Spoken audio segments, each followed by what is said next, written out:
मला वाटतं आज जॉईन व्हायला प्रॉब्लेम येतोय काहीतरी. ते आधी नो सच मीटिंग असं येत आहे आजच्या मेसेजमध्ये.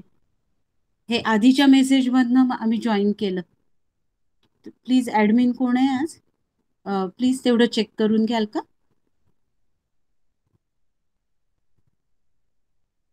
सुरुवात करते मी.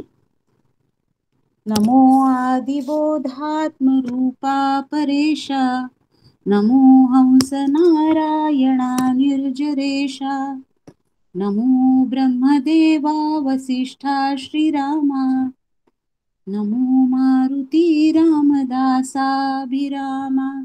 जय जय रघुवीर समर्थ. दासबोध चिंतनिका अभ्यास वर्गात मी सगळ्यांचं स्वागत करते. आपल्या दोन्ही समर्थ रामदासांना माझं वंदन, दासबोधाला वंदन. आपल्या दोन्ही आचार्य अलकाताई आणि माधुरीताई दोघींना माझा साष्टांग नमस्कार. आणि सगळे 6 अध्यायी श्रोते सगळ्यांना माझं अभिवादन. आजच्या चिंतनासाठीचे जे 2 समास आहेत, देह आशंका शोधन आणि बीजलक्षण, दशक 10 मधले 3रा आणि 4था समास. हे दोन्ही समास म्हणजे या आधीचा जो समास होता त्या समासात शिष्यांनी विचारलेल्या प्रश्नांना या समासामध्ये समर्थांनी उत्तरं दिली आहेत. पुन्हा एकदा या समासामध्ये सृष्टी निर्मितीचाच उहापोह केलेला आहे. जगाला चालवणाऱ्या शक्तीची जाणीव माणसाला झाली, तिचं सामर्थ्य पटले, तर तिचे कर्तेपण आपले कर्तेपण तिच्या अधीन आहे हे पटते. हा कर्तेपणाचा अहंकार पूर्णपणे विरला तरच माणसाचा आत्मसत्तेचा साक्षात्कार होऊ शकतो. जगाला चालवणाऱ्या या शक्तीचा वृत्तांत असा. प्रथम सर्व काही शांत शांत होते. तेच निराकार निर्विकार चिदाकाश. त्याच्यामध्ये वाऱ्याची झुळूक येऊन मूळ शांततेचा भंग झाला, पण आकाशाला मात्र तिचा स्पर्श झाला नाही. सद्रूप ब्रह्मामध्ये त्याचीच एक शक्ती जागी झाली. ती हालचाल करू लागली, ती मूळ माया. कुठल्याही हालचालीने बदल घडवणे हे शक्तीचे काम आहे. ते गतीच्या रूपाने दिसते. गती संघर्ष निर्माण करते आणि त्यातून उष्णता प्रकटते. उष्णतेने पदार्थ विरघळतो व तोच नंतर घन बनतो. दृश्य विश्वामध्ये स्थूल आकार शक्ती प्रकट होण्याचे साधन असतो. उदाहरणार्थ, माणूस जिभेने बोलतो, पण ती अनंत शक्तीच जिभेच्या द्वारा बोलते. ज्या योग्यतेचे दृश्य माध्यम, त्या मानाने शक्तीचे प्रदर्शन. या समासावरील विस्तृत विवेचन आज आपल्या समोर मांडणार आहेत सौ अपर्णाताई कुलकर्णी. या डॉक्टर काकांच्या अनुग्रहीत आहेत, साधक आहेत. अपर्णाताई कुवेत येथे होम सायन्सच्या शिक्षिका म्हणून कार्यरत आहेत. त्यांना वाचनाची आवड आहे. पंचदशी विवेक सिंधूचा अभ्यासही त्यांचा सुरू आहे. मूळच्या माहेरच्या डोंबिवलीच्या आता सध्या कुवेतमध्ये असतात. मी अपर्णाताईंना विनंती करते की त्यांनी आपल्या चिंतनाला सुरुवात करावी. नमस्कार सर्वांना. सद्गुरूंना वंदन करते. रामदास स्वामींना वंदन करते. आचार्यांना वंदन करते. श्रोते, तुम्ही जगदीश आहात, तुम्हाला सुद्धा वंदन करते. आणि मला जे कळलं ह्या देह आशंका शोधन या समासातून ते मी व्यक्त करण्याचा प्रयत्न करते. आत्ताच हा डॉक्टर काकांचा व्हिडिओ मी बघितला, सुखे होनी सुखरूप व्हावे. आपल्या सगळ्यांना तो पाठवलेला होता या ग्रुपमध्ये. तर त्याच्यामध्ये त्यांनी सुखाची व्याख्या आणि सुखापर्यंत कसं पोचायचं ते सांगितलंय. तर देह आशंका शोधन या समासामध्ये आपले हे जे हा जो देह बनलाय हा कोणत्या 5 तत्वांनी बनलाय, त्यांचे कोणती कोणती स्वरूप आहेत, म्हणजे ते कोणत्या स्वरूपात दिसतात, त्याचं पूर्ण विवेचन दिलेलं आहे.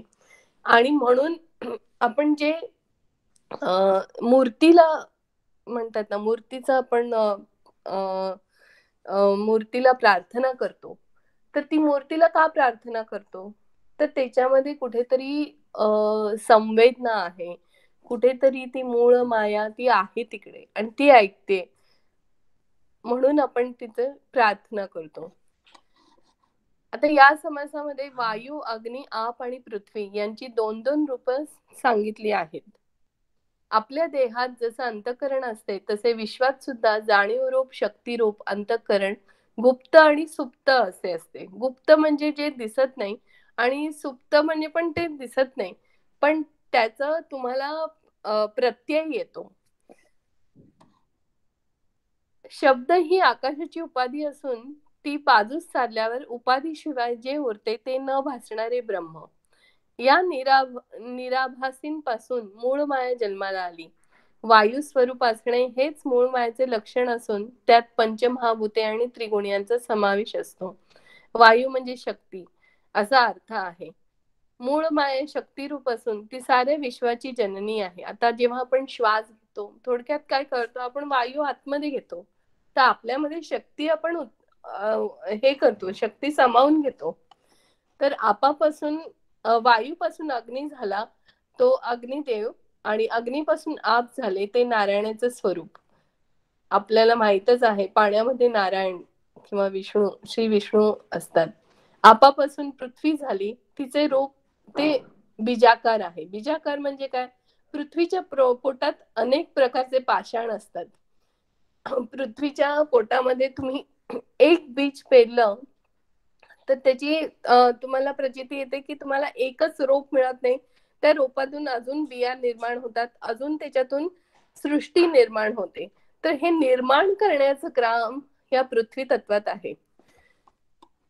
या पृथ्वीच्या पोटात अनेक प्रकारचे पाषाण असतात, त्यांच्यापासून अनेक देवांच्या मूर्ती तयार करतात. त्या पाषाणातील देवांचे विविध प्रकारे लोकांना त्याची प्रचिती येते. पाषाणातल्या आणि मृत्तिकांच्या अनेक मूर्तींमधल्या देवांची प्रचिती जगातील अनेक लोकांना येत असते. समस्त देवांना थारा मिळतो तो एका या वायूचाच. म्हणजे ही जी शक्ती आहे, वायूची शक्ती, ती विविध नाना प्रकारच्या शक्ती विविध स्थानी विविध देशांमध्ये आपल्याला आढळते. जसं त्याला काही नाव कधी देता येतं, कधी नाही देता येत. जसं देव, यक्षिणी, कात्यायनी, चामुंडा, जाखिणी, हे सर्व नाना प्रकारच्या शक्ती विविध स्थाने आपल्याला आढळतात. देव, देवता, दैवते, भूते या पृथ्वी तळावर असंख्यात असत, पण या समस्तांना वायू स्वरूप, शक्ती स्वरूप समजावे. हे सर्व देव सदैव वायू स्वरूपात असतात. आपल्याला माहितीच आहे गोष्ट, नरसिंहाचा जन्म कशातून झाला? थोडक्यात पाषाणातूनच झालेला आहे. नरसिंह भिंत भेदून बाहेर आलेले आहे. तर हेच एक रूप आहे, जे शक्ती रूप, जे कुठूनही प्रगट होऊ शकते. ही दैवते वायू स्वरूपाने सर्वत्र संचार करतात. वायूमध्ये जगत ज्योती असून ती जाणीव रूप आहे. या जाणीवेत अनेकविध वासना आणि नाना प्रकारच्या वृत्ती असतात. आकाशापासून निर्माण झालेला वायू दोन प्रकारे विभागला जातो. सर्वांना ज्ञात असलेला वारा आणि वायूमधील जगत ज्योती, अथवा त्याला म्हणता येईल की जाणीव कळा. आता जाणीव कळा बद्दल मला थोडीशी कल्पना कमी आहे, तर मी आचार्यांना विनंती करेन नंतर मला जाणीव कळा किंवा जगत ज्योती याच्याबद्दल थोडी विस्तृत माहिती द्यावी. या वायूचे खूप विकार असले तरी मुख्य दोनच आहेत. नंतर येतं तेज किंवा वायूपासून झालेल्या तेजाचे उष्ण आणि थंड असे दोन प्रकार झालेत.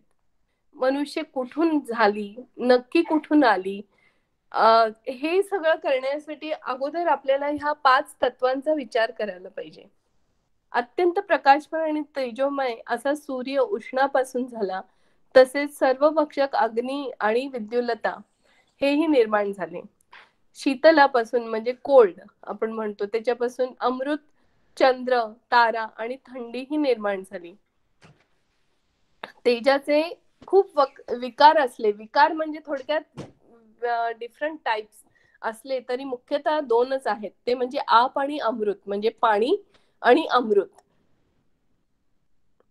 पाषाण किंवा मृत्तिका हे नेहमीच्या परिचयातला एक प्रकार, आणि दुसरा म्हणजे सुवर्ण. सुवर्ण म्हणजे मिनरल्स आपल्याला धरतीमधून खूप मिळतात. तर हे दोन प्रकार सांगितलेले आहेत पाषाणामधले. बहुरत्ना वसुंधरा अशी म्हण आहे. तर ह्याच्यावरून कळतं की माणसं नक्की ही कुठून आली, ही मुख्य शंका आहे. आणि तिचं समाधान त्यांनी नेक्स्ट समासामध्ये नेक्स्ट दशकामध्ये केलेलं आहे बीजलक्षणात. तर अशा ह्या समासामध्ये आपण ज्याला वारा म्हणतो तो वायूचा एक प्रकार आहे. तर हे प्रत्येकाचे एक सुप्त आणि एक दिसणार असं व्यक्तिमत्व आहे. या पाची जे पंचतत्व आहेत त्यांचं. जगामध्ये जो माणूस मनापासून उपासना करतो त्याला या शक्ती केंद्रांची म्हणजे श्रेष्ठ देव देवतांची मोठी मदत असते. त्या देवता उपासकाला अनेक अडचणींमधून सुरक्षितपणे पार पडतात. आपल्याला माहीतच आहे, आपण गणपती स्तोत्र म्हणतो किंवा गणपती ही आपण मानतो की ही पूर्ण विद्येची तर देवता आहेच, आणि प्लस आपल्याला कोणत्याही प्रॉब्लेम्स मधून सॉल्व्ह करण्यासाठी ती आपल्याला मदत करते. तर देव देवता जेव्हा आपण एखादी देवतेचं उपासना करतो तेव्हा आपल्याला ते वायूच्या रूपात किंवा एक वेगळी शक्ती आपल्याला कळते की जेणेकरून आपल्याला मदत ती मिळत जाते. त्याला काही क्वेश्चन किंवा काही आन्सर पण मिळत नाही की हे एकदम कुठून आली मला मदत. त्याचे आन्सर्सच आपल्याला कधी कधी मिळत नाहीत. ज्या मंदिरामध्ये उत्तम व निष्काम उपासना चालते तिथे अनेक शुभ आणि श्रेष्ठ देव देवतांचा वास असतो. हाच नियम थोर सत्पुरुषांच्या समाधी स्थानांना सुद्धा लागू पडतो. जो तामसी उपासना करतो आणि ज्या ठिकाणी तामसी मंत्र यांचा पाठ चालतो तिथे कनिष्ठ देवता किंवा हीन शक्ती वास करतात. वायूचे विकार किंवा प्रकार पुष्कळ आढळले तरी त्याचे मुख्य प्रकार दोनच. यानंतर तेजाचे प्रकार आहे का, तेजाचे पासून तेज, वायूपासून तेज निर्माण झाले. उष्ण आणि थंड या दोन प्रकारने, हे मी आताच सांगितलं तुम्हाला. तर असे हे जे सुप्त अवस्थेतले क्वालिटीज आणि जे आपल्याला दिसतात तसे क्वालिटीज ह्या पाचही तत्वांमध्ये आहेत.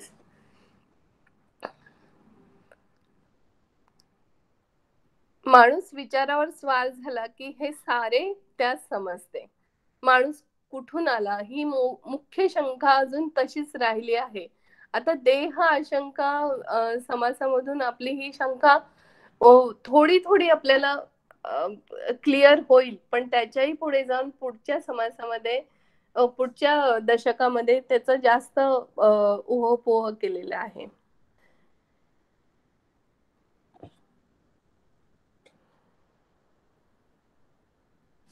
हे सांगून मी माझं निरूपण संपवते.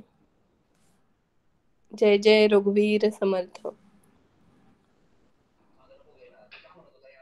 अपर्णाताई, अगदी व्यवस्थित सगळ्या संपूर्ण समासाचा व्यवस्थित आढावा घेतला गेला.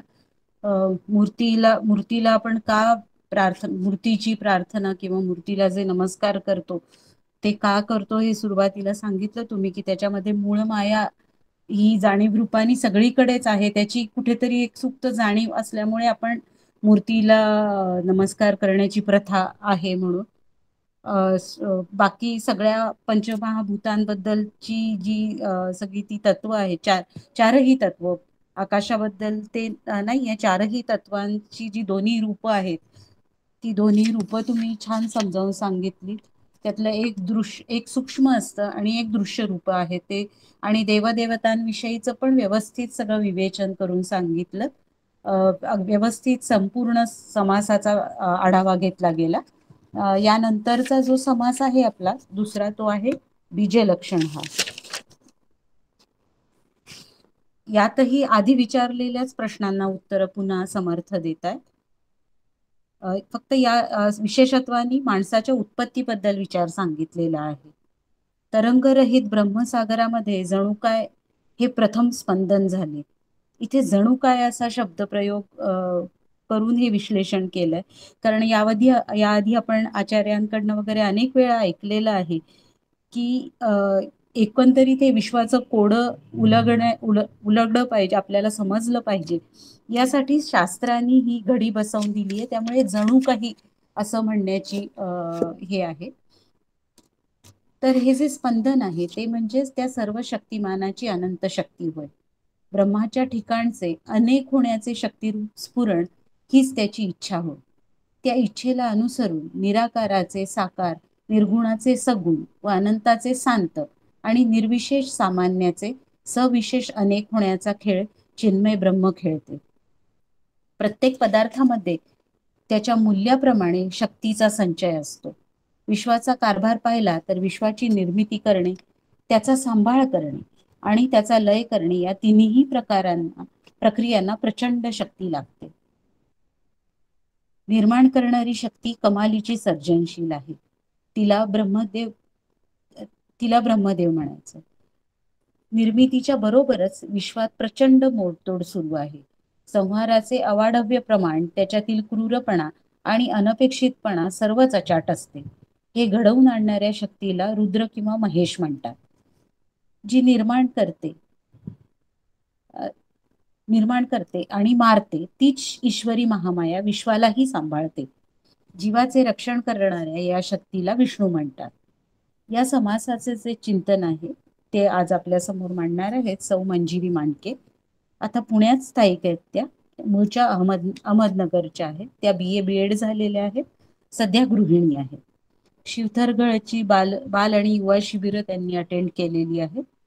वडील प्रकाश मुळे अनेक वर्ष समर्थ कार्याशी आणि शिवथरगळीशी निगडीत असल्याने समर्थ संप्रदायाचं बाळकडू घरातूनच त्यांना मिळालं आहे.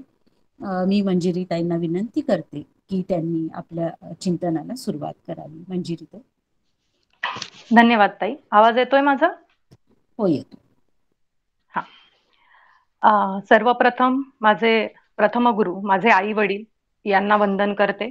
उपस्थित आचार्य दोन्ही यांना वंदन करते व सर्व उपस्थित अभ्यासदायी यांना वंदन करते व माझ्या चिंतनास सुरुवात करते. शुका सारिखे पूर्ण वैराग्य ज्याचे, वसिष्ठा परिज्ञान योगेश्वराचे, कवी वाल्मिका सारिखा मान्य ऐसा, नमस्कार माझा सद्गुरु रामदासा. जय जय रघुवीर समर्थ. दशक 10वा, समास 4, बीजलक्षण. या समासामध्ये समर्थ मानवाची उत्पत्ती कशी झाली हे सांगतात. आपणा सर्वांनाच आपण कसे जन्मास आलो हे माहीत असते, परंतु अगदीच सुरुवातीपासून आपले वंशज फार आपल्याला खापर पणजवण्यापर्यंत सांगता येते. पण त्याआधीचे जर विचारले तर त्या पिढीतील कुणी अस्तित्वात असतील तर सांगू शकतील, पण तसे होणे तर अशक्यच आहे. मग जर आपल्याला आपले मूळ कोण हे सांगता येणे शक्य नाही, तर मूळ मानवाचीच उत्पत्ती कशी झाली हे सांगणे किती अवघड आहे. याच प्रश्नाचे उत्तर या समासात समर्थ सांगत आहे. आपणा सुरुवातीसच या समासाचा अभ्यास करताना लक्षात येते की मानवाची उत्पत्ती 2 प्रकारे झाली, उत्क्रांती व निर्मिती. आता उत्क्रांती म्हणजे काय, तर सर्व सजीव निसर्ग नियमाने जन्मास येतात. ज्या सजीव जाती नैसर्गिक बदलांना सामोऱ्या जात त्यांच्याशी जुळवून घेतात व त्याच जाती काळाच्या ओघामध्ये टिकतात देखील. त्या ज्या सजीव जातींना हे जमत नाही त्या नष्ट होतात व त्यांच्या जागी परत नवीन सजीव जाती घेतात. पण हे सर्व घडून येण्यासाठी खूप मोठा काळ जावा लागतो. यासच उत्क्रांती असे म्हणता येईल. निर्मिती, एखादी गोष्ट निर्माण होणे, तयार होणे म्हणजेच निर्मिती होणे. आता निर्मिती कोण करतो, तर पंचमहाभूते करतात. निर्मितीचा अभ्यास करताना असे लक्षात येते की अशी शक्ती की जिची आपल्याला जाणीव होते पण तिला मूर्त असे रूप नसते, अशा शक्तीस आपण ईश्वर असे म्हणतो. सर्व जगाची निर्मिती करूनही ईश्वर मात्र अमूर्त व अलिप्त स्वस्वरूप लीन असाच राहतो. आपण सर्वच उत्क्रांतीवाद मानतो, पण येथे या समासास परमेश्वराच्या ईश्वराच्या सामर्थ्याने सजीव निर्जीव विश्वनिर्मिती होते असे अभ्यासायस मिळते. त्याकरिता येथे मुंडक उपनिषदाचा आधार देण्यात आलेला आहे. सृष्टीच्या सुरुवातीसच अमूर्त दिव्य शक्ती होती व जी जन्म मरण नव्हते, त्यास अजरामर रूप होते. त्यापासूनच सर्व इंद्रिये, पंचमहाभूते, पृथ्वी यांची निर्मिती झाली असे आपणास समजते. हाच सिद्धांत समर्थ सविस्तरपणे आपणास या समासामध्ये सांगत आहे. पहिल्या 10 ते 12 ओव्यांमधून समर्थ आपणास सांगतात की जे प्रत्यक्ष आहे त्यास कोणत्याही गोष्टीच्या आधाराची पुराव्याची गरज लागत नाही. माणसापासून माणूसच जन्माला येतो, पशुपासून पशुच जन्माला येतो, म्हणजे एका जीवापासून त्याच्याच सारखा दुसरा जीव जन्मास येतो. गायीच्या पोटी मानवाचे मूल जन्मास आलेले कधी पाहिले आहे का? आंब्याच्या झाडाला कधी फणस किंवा केळी लागलेली पाहिली आहेत का? तर त्याला आंबाच लागलेला पाहिलेला आहे. हे कोणी आपल्याला सांगते का? जे सत्य आहे व जे आपल्याला प्रत्यक्ष दिसते त्याच्यावरच आपण विश्वास ठेवतो व ते प्रमाण देखील मानतो.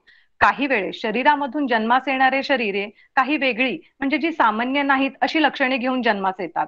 पण शेवटी जन्मास येणारं हे देखील एक शरीरच असतं की नाही, हे आपणही मान्य करतो. का मान्य करतो? कारण ते आपणास प्रत्यक्ष दिसते म्हणून. पण जे दिसते ते का आहे, त्याचा जन्म कसा झाला, त्याचे मूळ काय, त्याची उत्पत्ती कशी झाली, त्याचा निर्माता कोण आहे, हे आणि असे अनेक प्रश्न उत्पन्न झाल्याचे निदर्शनास येते.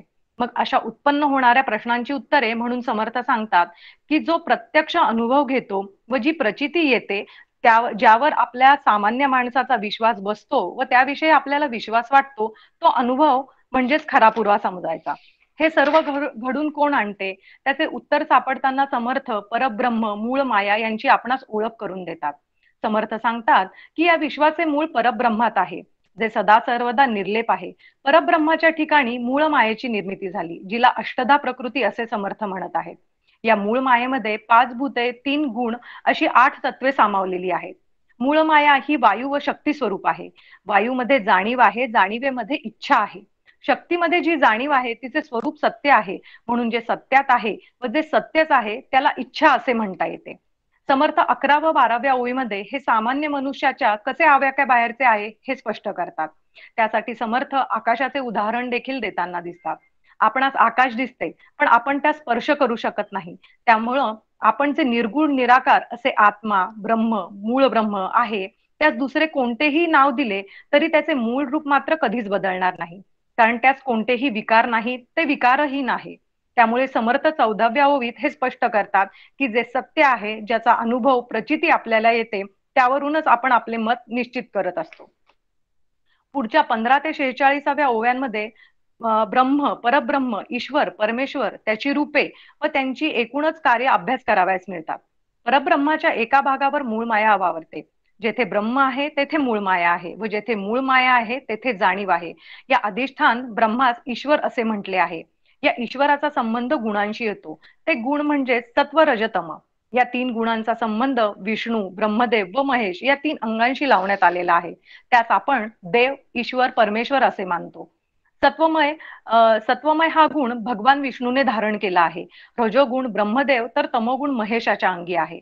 पण आपण कधीच या 3ही देवतांना प्रत्यक्ष पाहिलेले नसते. मग त्यांची जाणीव कशी होते? तर ती वायू स्वरूपाने होते. ते कसे? तर त्याचा संदर्भ परत मूळ मायेशी लावता येतो, कारण ती वायू स्वरूप आहे. जसे देव देवता देवते भूते आहेत, तसेच त्यांच्या अंगी प्रकट होणे गुप्त होणे यासारखे सामर्थ्य देखील आहे. आता आपण आता यावरच एखादं उदाहरण द्यायचं जर म्हणायला झालं तर ज्या क्षणी देवांना वाटते त्या क्षणी ते अदृश्य होताना आपल्याला दिसतात. हे सामर्थ्य त्यांच्यामध्ये असतेच. याचे उदाहरणच जर सांगायचे झाले तर महाभारतामध्ये जेव्हा द्रौपदीचे वस्त्रहरण होत होते तेव्हा तिने श्रीकृष्णाचा धावा केला, मनोमन त्यांची आराधना केली व त्यास मदतीची हाक दिली. श्रीकृष्ण तिथे उपस्थित तर नव्हते, मात्र अप्रत्यक्षरित्या मात्र त्यांनी द्रौपदीची मदत केली, तिला अखंड वस्त्र देऊन. मग हे कसे शक्य झाले? तर देवांच्या अंगी असलेल्या सामर्थ्यामुळे. अजून एखादे उदाहरणच सांगायचे झाल्यास आपण मारुती रायाचे उदाहरण येथे घेऊ शकतो. भीमरूपीमध्ये त्याचा उल्लेख देखील आहे व ते आपण रोजच सर्वजण म्हणत देखील असतो. अणुपासोनी ब्रह्मांडा येवडा होत जात असे, तयासी तुळना कैसी ब्रह्मांडी पाहता नसे. म्हणजे अत्यंत सूक्ष्म असे रूप देखील मारुती राया धारण करू शकत होते. तर द्रोणागिरी पर्वत उचलून आणण्यासाठी अत्यंत असे विशाल रूप देखील ते धारण करू शकत होते. आता हे कसे झाले? तर त्यांच्या अंगी असलेल्या सामर्थ्यामुळे. ओवी क्रमांक 30 ते 46 मध्ये ब्रह्मा विष्णू महेश हे विश्वाचे कार्य कशा प्रकारे करतात याचा अभ्यास करावयास मिळतो. ब्रह्मदेवाने विश्व निर्मितीची कल्पना केली, त्याप्रमाणे जीवसृष्टीची निर्मिती झाली. त्यामध्ये प्राणी नरमादी पशुपक्षी हे सर्व जोडीने निर्माण झाले. सुरुवातीस बीज निर्मिती कशी झाली याचे सविस्तर वर्णन आपल्याला 30 ते 38व्या ओव्यांमध्ये अभ्यासायास मिळते. ब्रह्मदेवाने जी सृष्टी निर्माण केली त्यामध्ये शरीरापासून शरीरे निर्माण झाली व त्यांची व्याप्ती वाढत गेली व सृष्टीचा विस्तार झाला. जी सृष्टी ब्रह्मदेवाने निर्माण केली त्याचा संभाळ भगवान विष्णूंनी केला. म्हणजेच मूळ मायेतील जाणीव येथे पुन्हा निदर्शनास येते. जाणीव झाली की इच्छा उत्पन्न होतात. या सर्वांचा सांभाळ करण्यासाठी जपण्यासाठी विष्णू वेगवेगळ्या रूपात या भूतलावर अवतार घेतात. दुष्टांचा संहार करतात व सृष्टीचे संरक्षण व रक्षण करतात. निर्मिती झाली. त्यास पर्याप्त स्थिती देखील प्राप्त झाली. पण कालांतराने जे जन्मास येते ते लयास पावते. यामध्ये महेश म्हणजे ईश्वराचे तिसरं अंग आपले कार्य करताना दिसते. ज्याप्रमाणे विष्णू प्राण्यांचे पालन करतात, त्याचप्रमाणे महेश म्हणजे मूळ रुद्र रूप प्राण्यांचा संहार करतात. म्हणजेच या गोष्टींचे अस्तित्व आहे, ज्याची आपल्याला जाणीव होते, पण ते प्रत्यक्षात मात्र दिसत नाहीत. पण ते अत्यंत सूक्ष्म रूपात असतात, म्हणजे वायू स्वरूप असतात. सत्व रजतम हे अमूर्त रूपात आहेत. त्यांचे मूर्त रूप म्हणजेच ब्रह्मा विष्णू महेश. ब्रह्माने जी सृष्टी निर्माण केली, त्या सृष्टीचे पालन करण्यासाठी जेव्हा जेव्हा संकटांवर मात करण्यासाठी या अमूर्त गोष्टींची मूर्त रूपात आवश्यकता भासली, तेव्हा तेव्हा देव देवता अवतारी पुरुष यांच्या रूपात मानवी शरीरे धारण करून त्यांनी या सृष्टीचे रक्षण केले. याचे उत्तम उदाहरण म्हणजे अक्कलकोटचे स्वामी समर्थ. हे सर्वांना माहितीच आहे. ते अगदी आपल्या जवळचे उदाहरण आहे. स्वामी समर्थांना जेव्हा गरज भासली तेव्हा त्यांनी अवतार घेऊन सामान्य जनांची मदत केली व जेव्हा त्यांचे कार्य संपले तेव्हा ते वायू तत्वात लीन झाले. ते अमूर्त रूपामध्ये आजही अक्कलकोटच्या वटवृक्ष मंदिरामध्ये आपल्याला एक वृक्षाखाली पाटीक पाहायला मिळते व तेथे लिहिलेले पण आहे, मैं गया नहीं जिंदा है. भाविक भक्त तेथे आपला कान लावून तो आवाज येतो का याचा प्रत्यय घेण्याचा प्रयत्न करतात. मग हे असे सहजासहजी ऐकू येते का? तर नाही. त्यासाठी विशिष्ट अशी योग साधनेची गरज भासते व त्या मार्गाने निश्चितच आपणास भगवंतापर्यंत पोहोचता देखील येते. अशा प्रकारे ब्रह्माने कल्पनेने जी सृष्टी निर्माण केली, त्यामधून जी स्त्री पुरुष शरीरे निर्माण झाली व अवघ्या सृष्टीचा विस्तार झाला व मानव निर्मिती कशी झाली, अशा शंकांचे निरसन येथे होते असे आपणास अभ्यासावयास मिळते. तसेच भगवद्गीतेमध्ये देखील याचा आधार पाहावयास मिळतो की श्रीकृष्ण म्हणतात की जेव्हा जेव्हा पृथ्वीवर अधर्म वाढेल, धर्माचा नाश होत असेल, सज्जनांचा संहार होत असेल, तेव्हा तेव्हा त्यांच्या संरक्षणासाठी मी नक्की जन्म घेईल. अशा प्रकारे बीज निर्मिती कशी झाली, ते दुष्ट शक्तींचा संहार कसा झाला व सृष्टीचे रक्षण कसे होते, याविषयीच्या सर्व शंका व प्रश्नांची उत्तरे आपणास या बीज लक्षण समासामधून अभ्यास करावयास मिळतात. इतके सांगून मी माझे माझे आजचे चिंतन समर्थ चरणी अर्पण करते. जय जय रघुवीर समर्थ. म्हणजे ते छान झालं तुमचं चिंतन. सगळं अगदी याच्याप्रमाणे ओळीनी व्यवस्थित समासाचा ओव्या सांगून आधार घेतला तुम्ही व्यवस्थित. अगदी उत्क्रांती निर्मितीची सुरुवातीला फोड व्यवस्थित करून सांगितली. जे जे अनुभवाला येतं तो पुरावा मानायला समर्थ आपल्याला सांगतात ते समजावून सांगितलं व्यवस्थित. अष्टधा प्रकृतीबद्दल सुद्धा छान माहिती दिली आणि देवदेवतांच्या सामर्थ्याविषयी जे तुम्ही उदाहरणासकट सांगितलं, मारुती स्तोत्राचा संदर्भ दिला, महाभारतातल्या वस्त्रहरणाचा प्रसंग सांगितला, अक्कलकोट स्वामी समर्थांबद्दल सांगितलं आणि शेवटी जो भगवद्गीतेतला जो आधार घेतला त्या यांनी देवदेवता कशा वेळोवेळी आपल्या रक्षण करतात किंवा जिथे जिथे जे आवश्यक आहे, काही वेळेला लयाचं कार्यही त्यांना करायला लागतं, ते कसं पार पाडतात हे समजावून सांगितलं. छान झालं चिंतन. या दोन्ही समासांवर आता आपले आचार्य आणखी प्रकाश टाकतील. सुरुवातीला मी माधुरीताईंना विनंती करते की त्यांनी आपलं मार्गदर्शन करावं. माधुरीताई. जय जय रघुवीर समर्थ. मला वाटते अंतरी त्वा वसावे, तुझ्या दासबोधासी त्वा बोध व्हावे. अपत्या परी पाववी प्रेम ग्रासा, महाराज या सद्गुरु रामदासा. जय जय रघुवीर समर्थ. परमपूज्य सद्गुरु डॉक्टर काकांना साष्टांग नमस्कार करते, समर्थांना साष्टांग नमस्कार करते आणि आपले सगळे सहाध्यायी जे आहेत त्यांनाही सप्रेम अभिवादन करून आजच्या चिंतनाला प्रारंभ करण्यापूर्वी दोघींचंही या ठिकाणी खूप खूप अभिनंदन करते की अपर्णाताई कुलकर्णी आणि मंजिरीताई मांडके या दोघींनी सुद्धा स्वतःच्या समासाला पूर्णपणे न्याय दिल्याचं लक्षात येतं की त्यांच्या वाट्याला आलेला जो जो समास आहे त्या समासाचा अतिशय उत्कृष्ट पद्धतीने त्यांनी चिंतन केलेलं आहे आणि म्हणून त्या ठिकाणी त्या दोघींनाही पण अभिनंदन करते आणि माझ्या चिंतनाला प्रारंभ करते. खरोखरच मंजिरीतांनी सुद्धा बीज लक्षण समास जो त्यांच्या वाट्याला आला तर त्या समासाबद्दल खूप सुंदर उदाहरणं देत देत त्याचा खुलासा जो काही आहे तो खुलासा केलेला आहे. आता सुरुवातीला आपण देह आशंका शोधन या समासामध्ये जसं मागच्या समासामध्ये त्यांनी अपर्णाताईंनी एक प्रश्न विचारला आहे. आधी त्या प्रश्नाचं थोडक्यात उत्तर पाहण्याचा प्रयत्न करूया की जाणीव म्हणजे काय. त्या म्हणाल्या की मला हे काही लक्षात आलं नाही हवं तसं. तर समर्थांनी जगज्योती नाव हा जो काही दशक आहे, या दशकामध्ये सुरुवातीलाच समर्थांनी सांगितलेलं आहे की वास्तविक पाहता जिकडे तिकडे जगामध्ये एक प्रचंड शक्तिमान आणि ज्ञानसंपन्न अशा प्रकारची जाणीव कार्य करीत असते. म्हणजे ही जाणीव प्रत्येकाच्या अंतःकरणामध्ये दडलेली आहे. आणि ही जाणीव म्हणजेच ज्ञानस्वरूप असलेला तो आत्मा किंवा ब्रह्म नावाचं तत्व आहे. आणि त्याच्यामुळेच वास्तविक पाहता प्रत्येक जीवाला, मग त्या ठिकाणी तो सर्प असू दे का एखादा लहान मूल असू दे का एखादा माणूस असू दे, प्रत्येकाला जाणीव नावाची म्हणजे ज्ञान नावाची ही जी काही घटक आहे तो घटक प्रत्येकाच्या अंतःकरणात वास करत असतो. आपल्याला परमपूज्य डॉक्टर काकांनी सुद्धा या संदर्भात अतिशय सुंदर एक उदाहरण दिलेलं होतं की सच्चित आनंद स्वरूप आत्मा जो काही आहे तो आत्मा प्रत्येकाच्या अंतःकरणात आहे. आणि म्हणून अतिशय लहान असलेलं मूल जे काही आहे ते लहान असलेलं मूल सुद्धा, तर त्याच्याही जवळ या 3 प्रेरणा ज्या काही आहेत की सद्रूप सच्ची प्रेरणा, चितची प्रेरणा आणि त्याचबरोबर आनंदाची प्रेरणा जे काही आहेत, या तिन्ही प्रेरणा त्या लहान मुलाजवळ सुद्धा असतात. अगदी 8-10 दिवसाचं जर का मूल असेल तर त्या 8-10 दिवसाचं मूल त्या ठिकाणी त्याला भूक लागली की ते रडायला लागतं.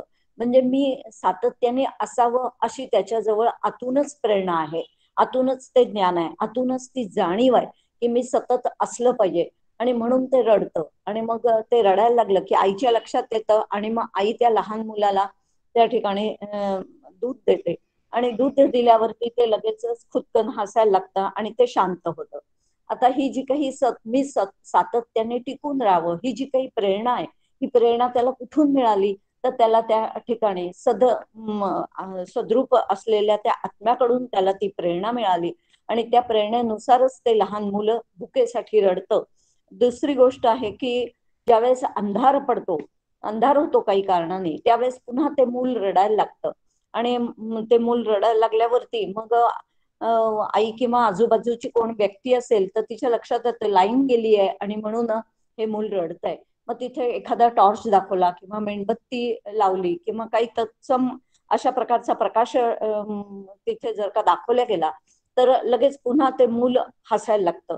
म्हणजे प्रकाशाकडे झेप घेणारी त्याची जी काही प्रेरणा आहे, म्हणजे चिच्ची जाणून घेण्याची किंवा प्रकाश रूपाची जी काही प्रेरणा आहे, ती प्रेरणा सुद्धा त्या लहान मुलाला असते. आणि ती सुद्धा त्याला चिद्रूप असलेल्या आत्म्याकडून ती प्रेरणा किंवा ती जाणीव त्याला मिळत असते. तिसरी गोष्ट आहे की जेव्हा त्याचं दुःख ओलं होतं तेव्हा पुन्हा ते रडतं. म्हणजे त्याला दुःख नको असतं आणि त्याला सुख हवं असतं, पण मग आता तो सांगणार कसं. आणि म्हणून मग ते रडायला लागल्यावर तर आईच्या लक्षात येतं की आता हे सगळं काही व्यवस्थित झालेलं आहे, भूक पण म्हणजे त्याची तृप्ती झालेली आहे, आणि मग तरी पण का रडतंय. मग तिच्या लक्षात येतं की कदाचित दुःख ओलं झालेलं असेल आणि म्हणून या ठिकाणी हे मूल रडतंय. मग ती जेव्हा ते दुःख बदलते तेव्हा लगेच पुन्हा ते खुदकन हसायला लागतं. म्हणजेच त्याला दुःख नको आहे, म्हणजेच त्याच्याजवळ आनंदाची प्रेरणा आहे. तर ती आनंदाची प्रेरणा सुद्धा त्याला कुठून मिळाली, तर सद्रूप चिद्रूप आणि आनंदरूप असलेल्या आत्म्याकडून त्याला ती मिळालेली आहे. तर याचाच अर्थ असा होतो की अगदी प्रत्येक माणसाजवळ माणसाला, मग तो कोणताही प्राणी असो, त्याला भूक नावाची जाणीव आहे किंवा त्याला झोप नावाची सुद्धा जाणीव आहे. म्हणजे या सगळ्या जाणीवा ज्या काही आहेत तर त्याला दुःख नको आहे, त्याला अखंड आनंद हवाय. ही सगळी जी काही जाणीव आहे त्याला ज्ञान हवंय. तर ही जाणीव म्हणजेच त्या ठिकाणी त्यांनी हे सगळ्या जगतामध्ये वावरणारी ही प्रचंड शक्तिमान असलेली ज्ञानसंपन्न जाणीवच ही कार्य करते. आणि म्हणून प्रत्येक माणसाला, प्रत्येक प्राण्याला सुद्धा एकमेकांपासून काय आहे तर भय आहे. तर या सगळ्या जाणीवा किंवा हे सगळं ज्ञान जे काही आहे, हे सगळं ज्ञान त्याला कुठून प्राप्त होतं, त्याला निर्भयता हवी आहे. आणि निर्भयतेकडे जाण्याचा त्याचा काय आहे सातत्याने. आणि म्हणून स्वसंरक्षणासाठी ही जाणीव म्हणजेच हे प्रत्येकाच्या अंतःकरणामध्ये वास करते. असं समर्थांनी अगदी सुरुवातीला जगज्योती नामक जो समास आहे त्यातला पहिला अंतःकरण एक नाम समास जो आहे त्याच्यामध्ये सांगितलेला आहे. आणि मग त्याच्यानंतर दुसरा आणि तिसरा समास. आता आपण तिसरा समास पाहतोय, देह आशंका शोधन. आता अनेक प्रश्न दुसऱ्या समासामध्ये विचारलेले आहेत आणि त्या देह आशंका शोधनामध्ये या समासाच्या नावामध्येच एक प्रकारचं या समासाचा खुलासा काय आहे तर तो खुलासा करून टाकलेला आपल्याला दिसतो. देह जो काही आहे तर या देह कसा निर्माण झाला याबद्दलची जी काही आशंका आहे, याबद्दलची जी काही शंका आहे, त्या शंकेचं शोधन या समासामध्ये झालेलं आहे. म्हणजेच देह कसा निर्माण झाला या संदर्भातलं सगळं स्पष्टीकरण जे काही आहे ते स्पष्टीकरण समर्थांनी या समासात दिलेलं आहे की देह जो निर्माण होतो तर ती कशा पद्धतीने निर्माण होतो तर त्या मूळ असलेल्या त्या परब्रह्मातूनच मूळ मायेची निर्मिती, वायू स्वरूप असलेल्या त्या मूळ मायेची निर्मिती आणि त्या मूळ मायेतून पंच महाभूत आणि त्याच्यातून त्रिगुण अशी एकापासून एक उत्पत्ती झाल्याचं समर्थ या ठिकाणी सांगतात. आणि अशा पद्धतीने ही उत्पत्ती जी काही झालेली आहे तर त्या उत्पत्तीचा मग खुलासा, मग हा देह कसा निर्माण झाला, कुठून निर्माण झाला, मग त्याच्यासाठी या सगळ्या प्रकारच्या आधी तेज, आप, वायू हे सगळे घटक जे काही आहे, पंचमहाभूत जी काही आहेत, या पंचमहाभूतांचे दोन दोन त्या ठिकाणी त्यांनी प्रकार सांगितले आणि त्या प्रकारातूनच मग हळूहळू पुन्हा इथपर्यंत समर्थ आपल्याला नेऊन सोडतात की हे सगळं तर निर्माण झालं, अशा पद्धतीने हे निर्माण झालं, हे आम्ही समजून घेतलं. पण मग आता पुढचा प्रश्न असा येतो की पण मग या देहाची उत्पत्ती कशी झाली. आणि मग त्यातनच त्यांनी आता मंजिरी ताईने खूप छान पद्धतीने याच्यात उत्क्रांती आणि निर्मिती हा सगळा जो काही विचार आहे तो विचार समजावून सांगितलेलाच आहे. खरं पाहिलं असता ही जी काही उत्पत्ती किंवा निर्मिती आपली झालेली आहे ते कशा पद्धतीने झालेली आहे त्याचा विचार समर्थ पुन्हा पुन्हा का म्हणून आपल्याला सांगताहेत तर आपल्याला मुळाकडे जाण्याची सवय लागावी या दृष्टिकोनातून खरं आमचं मूळ काय आहे, आम्ही कुठून कसे जन्माला आलो. भागवतामध्ये सुद्धा याचा विचार अतिशय छान पद्धतीने केलेला आपल्याला दिसतो. अलकाताई त्याच्या संदर्भात बोलतीलच, कारण भागवताचा जास्त अभ्यास अलकाताईंचा झालेला आहे. पण त्याच्यामध्ये सुद्धा त्यांनी सांगितलेलं आहे की ब्रह्मदेवाच्या जे मानसपुत्र आहेत ते स्वयंभू मनु आणि शतरूपा या दोघांपासून ही संपूर्ण जी काही प्रजा निर्माण झालेली आहे तर या दोघांपासून ती प्रजा निर्माण झालेली आहे. अगदी त्याच पद्धतीने इथे सुद्धा समर्थ आपल्याला सांगतात की प्रत्येक प्राण्यांपासून प्रत्येक तशा प्रकारचा म्हणजे प्राण्यांपासून पशूंपासून पशु जन्माला येतो, पक्ष्यांपासून पक्षी जन्माला येतात किंवा देहापासून देह. त्याच्यासाठी त्यांनी सांगितलं की हे मानव देहाची निर्मिती कशा पद्धतीने होते, काय होते, हा विचार सांगितलेला आहे. आणि त्यात मग त्यांनी सांगितलं की खऱ्या अर्थाने ही ब्रह्मदेवानी या विश्वाची जी काही कल्पना केली आणि ती कल्पना केल्यावर त्याच्या इच्छेप्रमाणे हे संपूर्ण विश्व जे काही आहे ते विश्व निर्माण झालेलं आहे. आणि याच्यामध्ये असलेले जे प्राणी आहेत तर ते प्राणी सुद्धा अंडज, जारज, स्वेदज आणि उद्भिज अशा 4 प्रकारचे प्राणी त्यांनी सांगितले. आणि ते प्राणी जे काही निर्माण झालेले आहेत तर ते निर्माण होण्याचं त्या ठिकाणी कशा पद्धतीने ते निर्माण होतात तर त्याचाही खुलासा समर्थ आपल्याला या ठिकाणी करताना दिसतात की जे प्राणी स्वेदज त्यांना म्हणतात की जे घामाच्या पाण्यातून निर्माण झालेले असतात किंवा वायूपासून निर्माण झालेले जे असतात त्यांना उद्भिज असं म्हणतात. आणि जे अंडज आणि जारज जे आहेत ते त्या ठिकाणी कशा पद्धतीने निर्माण होतात तर नर मादी अशा जोडीने प्रगट झालेले जे असतात ते अंडज आणि जारज अशा पद्धतीने निर्माण झालेले आहेत. तर हे हा सगळा खुलासा समर्थांनी या ओव्यांमध्ये केलेला आहे. आणि मग कशा कशा पद्धतीची आपली उपासना असावी आणि त्या उपासनेप्रमाणे आपल्याला तशा तशा देवता कशा पद्धतीने त्या प्रसन्न होतात आणि प्रसन्न होऊन म्हणून श्रेष्ठ दर्जाच्या ज्या देवता आहेत त्या श्रेष्ठ दर्जाचं फल आम्हाला म्हणजे त्यांची जर का आम्ही निष्काम उपासना केली तर श्रेष्ठ दर्जाचं फल आम्हाला प्राप्त होतं. आणि त्याच कनिष्ठ या देवता ज्या काही आहेत म्हणजे ज्यांच्यामधलं सामर्थ्य जे आहे ते कनिष्ठ प्रकारचं आहे तर त्यांची उपासना केल्याचं फळ सुद्धा कशा पद्धतीने कनिष्ठ प्रकारचं मिळतं हा सगळा उहापोह समर्थांनी या समासामध्ये केलेला आपल्या पूर्णपणे लक्षात येतो. त्यात अगदी त्यांनी तेही पण सांगितलंय की कशा पद्धतीने काय ते खोबरं, खारी याचे तुकडे किंवा ते कसे पडतात, म्हणजे या देवता यांची जी उपासना आहे ते यांची उपासना केल्याचा परिणाम म्हणून कशा पद्धतीने मग केवळ तेवढ्या पुरतच ते फळ मिळतं, ते कायमस्वरूपी फळ नसतं. पण हे जे काही आहे म्हणजे झोटिंग त्यांनी सांगितलं बाह्य स्वरूप असतात, सवेच खुळखुळा चालती, खोबरी खारिका टाकून देते अकस्मात. अशा पद्धतीने 25व्या ओघीमध्ये कनिष्ठ देवतांचं वर्णन जे आहे ते कनिष्ठ देवतांचं वर्णन त्या ठिकाणी केलेलं आहे. एक दिवस काकांनी सुद्धा बोलता बोलता त्या ठिकाणी एक सांगितलं होतं की ही जी काही देवता आहेत तर या कनिष्ठ प्रकारच्या देवतेची त्यांच्याजवळ काय मागितला, तर म्हणे त्यांच्याजवळ अरबी घोडा मागितला. तर त्या देवता म्हणाल्या ती कुठली माता होती तर तिच्याजवळ तिची उपासना केली तर त्याला शीतला माता. शीतला माता. शीतला, हा, त्या शीतला मातेजवळ प्रार्थना केली आणि अरबी घोडा मागितला. तर ती म्हणाली मीच गाढवावर बसलेली आहे तर मी तुला कुठून अरबी घोडा देऊ.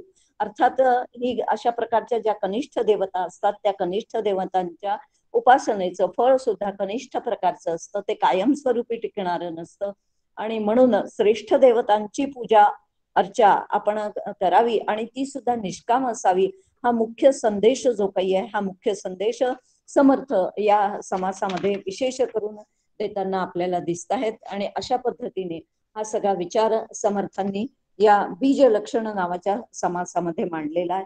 एवढं चिंतन प्रकट करून मी या ठिकाणी थांबते. झालेलं चिंतन सेवा सद्गुरूंचरणी अर्पण करते आणि वाणीला विराम देते.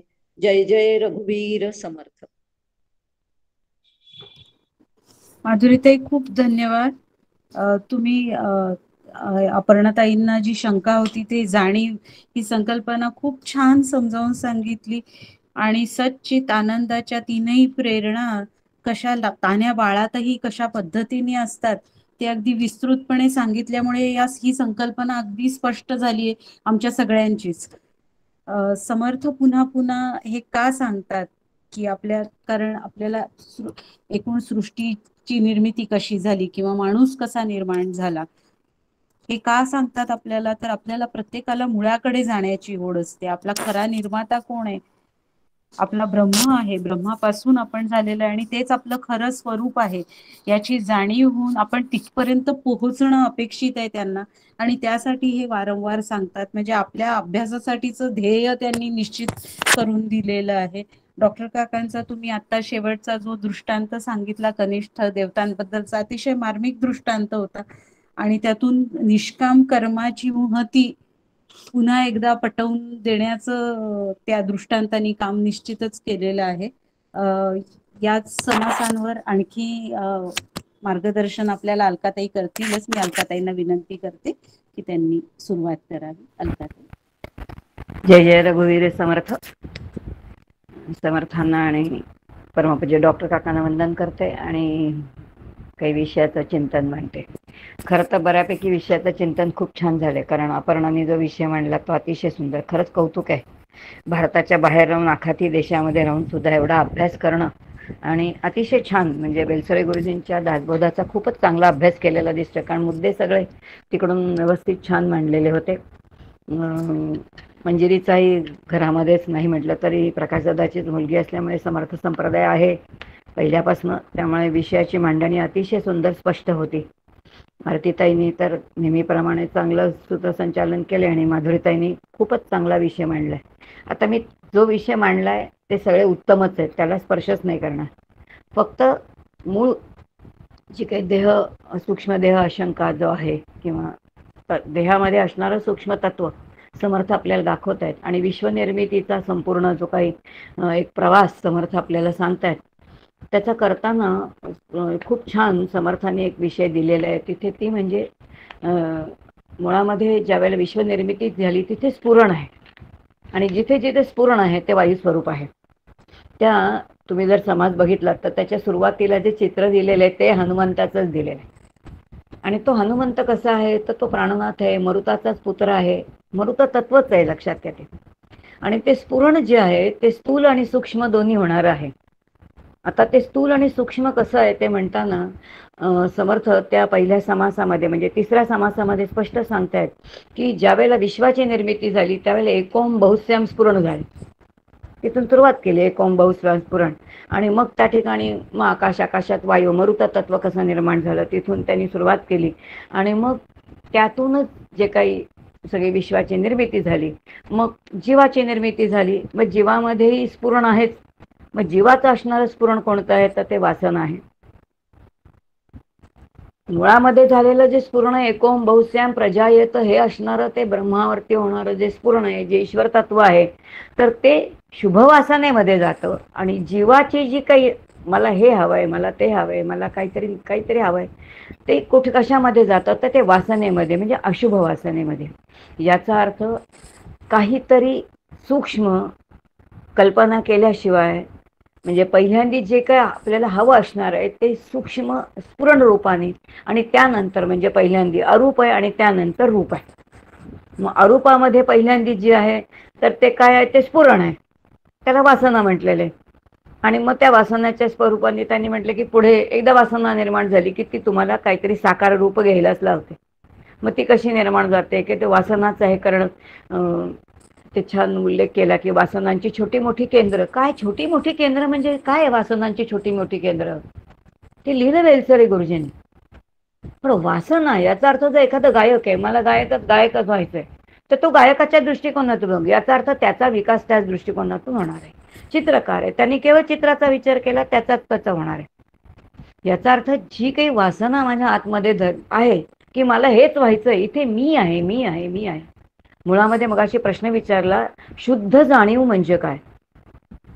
त्या ठिकाणी समर्थाने त्या ठिकाणी ओळी वापरले की जाणीवेचं संपूर्ण स्वरूप म्हणजे काय की ही जगज्योती विश्वामध्ये आहे आणि विश्वामध्ये असणारा जिथे प्रत्येकाच्या अंतरंगामध्ये एक स्फुरण आहे ज्या स्फुरणाला आपण म्हणतो अहम अस्मी अहम अस्मी अहम अस्मी मी आहे मी आहे मी आहे.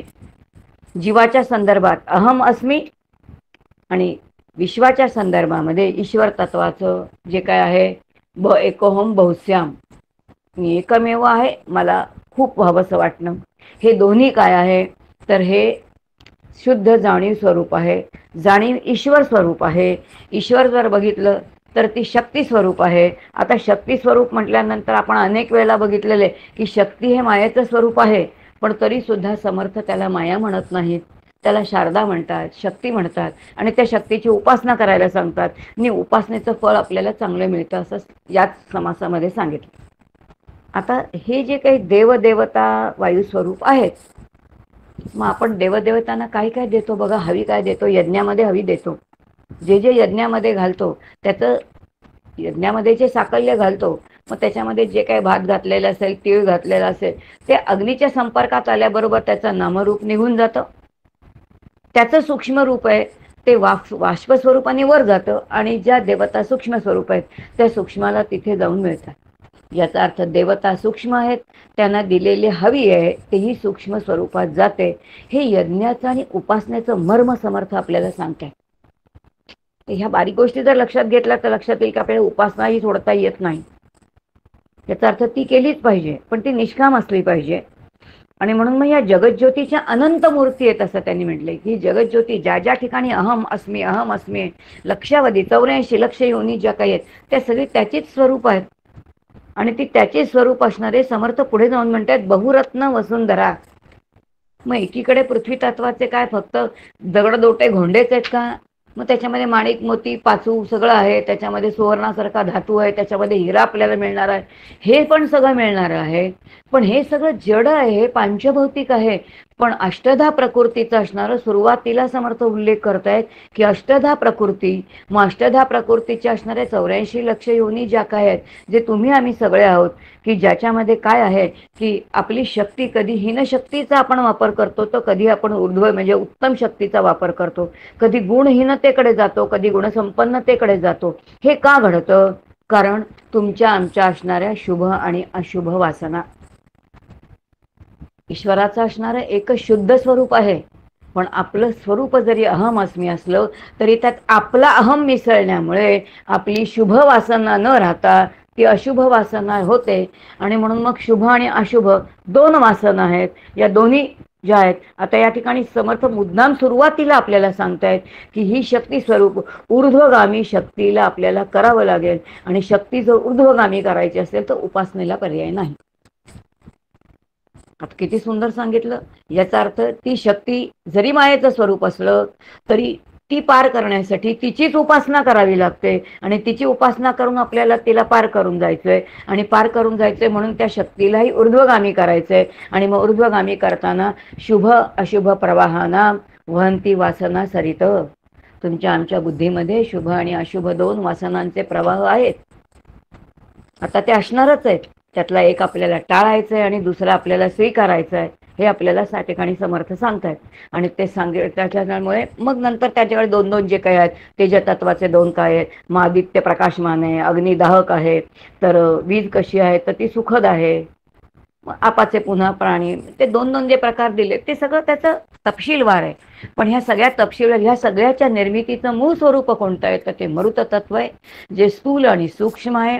म्हणून शक्ती सूक्ष्म आहे, त्याचं प्रगटीकरण ज्याच्या माध्यमातून होतं मग ते पंचभौतिक असेल किंवा अष्टधा प्रकृतीचं असेल ते कसं आहे ते स्थूल आहे. स्थूलाच्या माध्यमातूनच सूक्ष्म प्रगटत असतं आणि सूक्ष्म असणारी शक्ती ऊर्ध्वगामी करायची आहे, ती शुभ प्रवाहाकडे न्यायची आहे आणि शुभ प्रवाहाकडे नेलं की आपलं अर्ध काम झालं. हनुमंतासारखं. म्हणून तिथे वरती हनुमंताचं चित्र दासबोध बघितलं तर कळेल तिकडे आहे. आपल्याला नेमकं समर्थ काय म्हणतात तिथे लगेच कळेल. आता दुसरा समास पण त्याच्यावरतीच आधारित आहे कारण पुन्हा विश्वाची निर्मिती सांगितली. आता बीज लक्षण याचा अर्थ बीजापासूनच पूर्ण वृक्ष निर्माण होतो. आता इथलं जे बीज आहे ते ईश्वर स्वरूप बीज आहे. लक्षात येईल की जे बीज मूळ माया, ज्या मूळ मायेपासून जगताची निर्मिती झालेली आहे आणि जी जगताची निर्मिती झाली आहे ते बीज आहे आणि त्या बीजापासून त्या शक्तीपासून सगळ्या विश्वाचा पसारा आहे. तो पसारा माधुरी मावशीने खूप छान सांगितला, अतिशय सुंदर सांगितलं. ते सांगताना पण पुन्हा सांगितलं शक्ती अमूर्त आहे. अमूर्त असणारी शक्ती नंतर एकदा संकल्प झाला, पोराला जन्म द्यायचा, आईबापाला वाटला की पुढे विवाह करतात आणि मग काय ज्या काय घडणाऱ्या गोष्टी आहेत त्याच्यातून ते पोर जन्माला येतं. मग मूर्त साकार नंतर आहे की आधी अमूर्त स्फुरण आहे. म्हणून आधी शक्ती आहे, अमूर्त आहे, वासना अमूर्त आहे आणि साकारता मूर्तता त्यानंतर आहे. हे सगळं सांगितलं आणि मग त्या ठिकाणी सिद्धांत सांगितला की जीवाचा जन्म जो आहे तो जलातूनच आहे. उपनिषदांचं अध्ययन केल्यानंतर लक्षात येतं की पंचमहाभूतांनी विश्व निर्माण बनले असं दिलंय.